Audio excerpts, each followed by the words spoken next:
भगवद गीता के ये 3 श्लोक हमारे जीवन की सबसे बड़ी समस्याओं का समाधान देते हैं। आज हम इन्हें समझेंगे और देखेंगे कि कैसे ये हमारी रोजमर्रा की जिंदगी में काम आ सकते हैं। ये सिर्फ एंशिएंट विजडम नहीं है, बल्कि मॉडर्न साइकोलॉजी भी इन प्रिंसिपल्स को स्ट्रेस मैनेजमेंट और इमोशनल स्टेबिलिटी के लिए बहुत इफेक्टिव मानती है। पहला श्लोक है अध्याय 2 का 47वां, कर्मण्येवाधिकारस्ते मा फलेषु कदाचन। इसका मतलब है कि तुम्हारा अधिकार केवल कर्म पर है, फल पर कभी नहीं। लेकिन ये सिर्फ एक फिलॉसफी नहीं है, ये प्रैक्टिकल विजडम है जो आज के कंपैरेटिव वर्ल्ड में और भी रेलेवेंट हो गई है।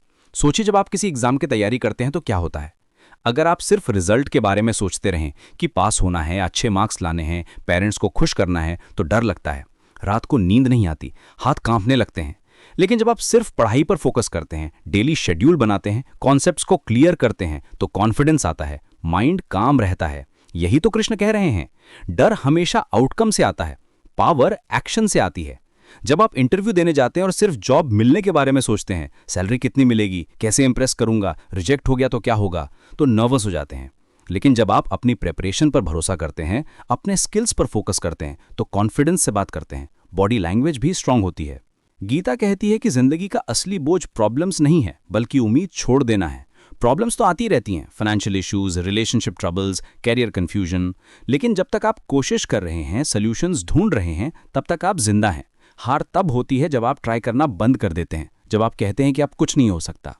अब आते हैं दूसरे श्लोक पर, अध्याय 6 का 5वां श्लोक, उद्धरेदात्मना आत्मानम नात्मानम अवसादयेत। मतलब है कि अपने आप को अपने द्वारा ही ऊपर उठाना चाहिए, अपने आप को गिराना नहीं चाहिए। ये श्लोक सेल्फ रिलायंस की बात करता है। आपका सबसे बड़ा दोस्त कौन है? आप खुद। आपका सबसे बड़ा दुश्मन कौन है? वो भी आप खुद।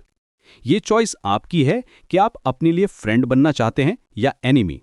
जब आप मॉर्निंग में उठते हैं तो मिरर में देखकर क्या कहते हैं, आज अच्छा दिन होगा, या फिर से वही बोरिंग रूटीन? जब आप खुद पर भरोसा करते हैं तो भगवान भी आपका साथ देते हैं। लेकिन पहले आपको अपने ऊपर ट्रस्ट करना होगा। अगर आप खुद को ही डाउट करते रहेंगे, मैं कर पाऊंगा या नहीं, मैं केपेबल हूं या नहीं, तो कोई और आप पर कैसे भरोसा करेगा? सेल्फ टॉक बहुत इंपॉर्टेंट है। रिसर्च बताती है कि जो लोग अपने साथ पॉजिटिव कॉन्वर्सेशंस करते हैं, उनका स्ट्रेस लेवल कम होता है।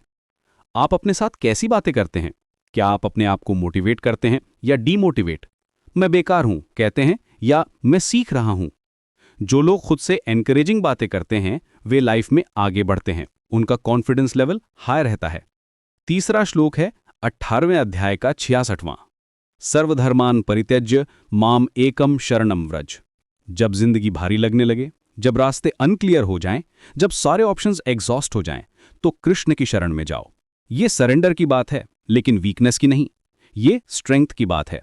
जब आप रियलाइज करते हैं कि आपकी लिमिटेशंस हैं, कि कुछ चीजें आपके कंट्रोल से बाहर हैं, तो आप डिवाइन हेल्प मांग सकते हैं। ये ईगो को छोड़ना है, होप को नहीं। ये एक्सेप्ट करना है कि मैं ह्यूमन हूं, परफेक्ट नहीं हूं। कृष्ण प्रॉमिस करते हैं कि वे उन्हें कभी नहीं छोड़ते जो सरेंडर करते हैं। लेकिन सरेंडर का मतलब ये नहीं है कि आप एफर्ट करना बंद कर दें। इसका मतलब है कि आप अपनी बेस्ट करें और रिजल्ट को डिवाइन विल पर छोड़ दें। डिटैच्ड इन्वॉल्वमेंट, पूरी इंटेंसिटी से काम करें, लेकिन आउटकम की एंग्जाइटी ना लें। जब आप पूरी कोशिश करके भी स्टक फील करते हैं, जब सारे लॉजिकल सॉल्यूशंस फेल हो जाते हैं, तो ये टाइम है सरेंडर का। प्रेयर करिए, मेडिटेशन करिए, अपने अंदर की आवाज़ सुनिए।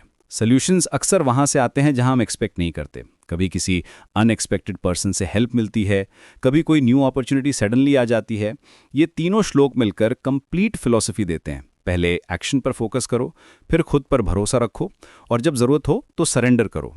ये साइकिल है जो हमें स्ट्रांग और पीसफुल बनाती है। मॉडर्न रिसर्च भी कंफर्म करती है कि ये अप्रोच मेंटल हेल्थ के लिए बहुत बेनिफिशियल है। आज से इन टीचिंग्स को अपनी लाइफ में अप्लाई करिए। जब टेंशन हो तो याद रखिए, आपका कंट्रोल सिर्फ एफर्ट पर है। जब कॉन्फिडेंस की ज़रूरत हो तो अपने अंदर के फ्रेंड को जगाइए, और जब सब कुछ ओवरवेलमिंग लगे तो डिवाइन हेल्प मांगिए। ट्रस्ट रखिए कि यूनिवर्स आपका सपोर्ट कर रहा है। भगवद गीता सिर्फ बुक नहीं है, ये प्रैक्टिकल गाइड है। इसकी हर लाइन में विजडम है जो आपकी प्रॉब्लम सॉल्व कर सकती है।